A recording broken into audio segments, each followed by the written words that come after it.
So this is another test run, and I'm realizing that, I don't have the camera like I had before. Hold on.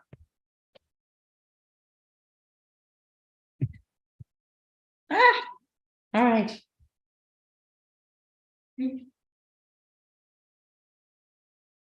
Okay, that's much better. Okay, so this is another test run. What makes this one different than the first test run is that I did put the Netgear Wi-Fi extender.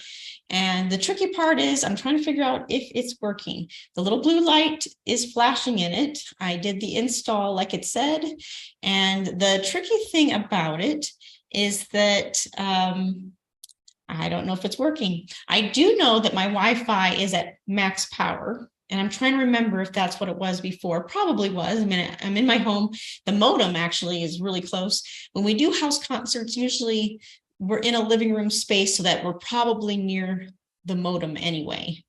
But again, I didn't know if an extender was really necessary. I was hoping it would be an extender that would work outdoors, but it actually is not that kind. And I was researching, and it looks like that there are outdoor options, but it's not as simple or easy to do. So I wonder if it says no because it's not as reliable versus like no, never. So I don't think it's no, never. I think it still will be good to test it out because they did say that it might still be okay. This one is a USB 2.0, and it did say that it would be faster with a USB 3.0, and I have a 2.0, but it still seems like it's great, and it has a cute little blue light.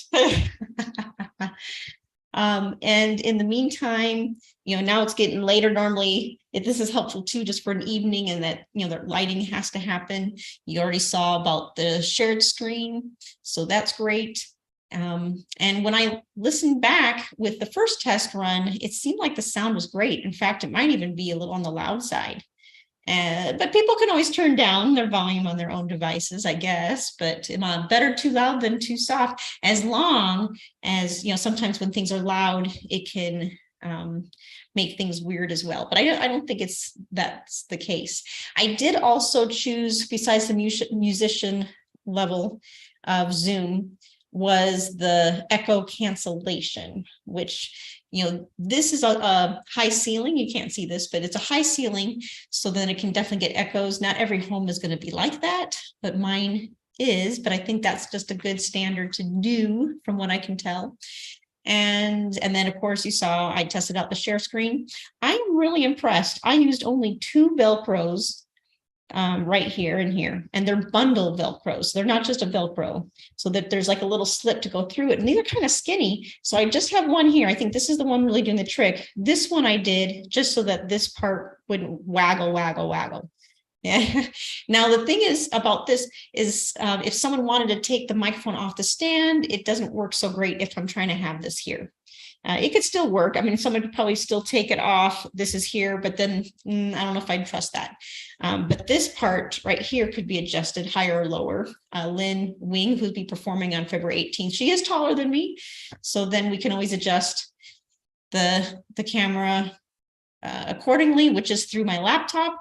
And this is like the easy way of live streaming, because I'm using Zoom, and then I am through Zoom streaming to the Story Crossroads YouTube channel, and voila. And that way I can even see it. I can see what it's showing.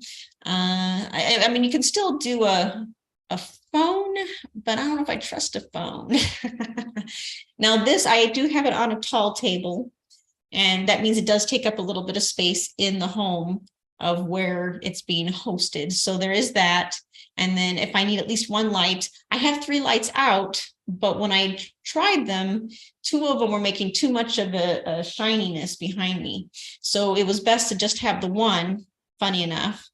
And when we were last month doing the live stream, I think we ended up only using 2 lights and not all 3, but I'll bring them. They're very portable. They're, they're easy to do.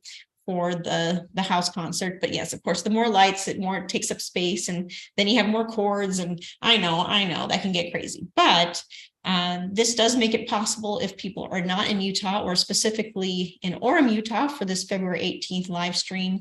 And then if people suddenly were planning on coming and then they feel ill, they don't have to feel like they missed it all. And then I think this is interesting. We'll still let the host and the story artist decide if they're okay with live streaming, as long as both of them are okay with it, not one or the other. They have to both be in agreement. And we do have that agreement for this next time. So I think this really works. And the sound, this is way, I mean, having that extension USB for this particular thing is great, because of course this microphone is for the in-person people. This microphone is more for the live stream virtual people. Well, you're real, but virtually receiving. And I'm excited. This works. It's like 2.0 for house concerts, right? Now, it's always best in person, and especially since afterwards we always have conversation, people mingling a little, and light refreshments. And it's kind of hard.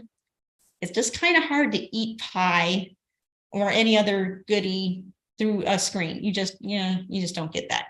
So, but I like the possibilities here. So I'm excited. I think this works. I feel good about it.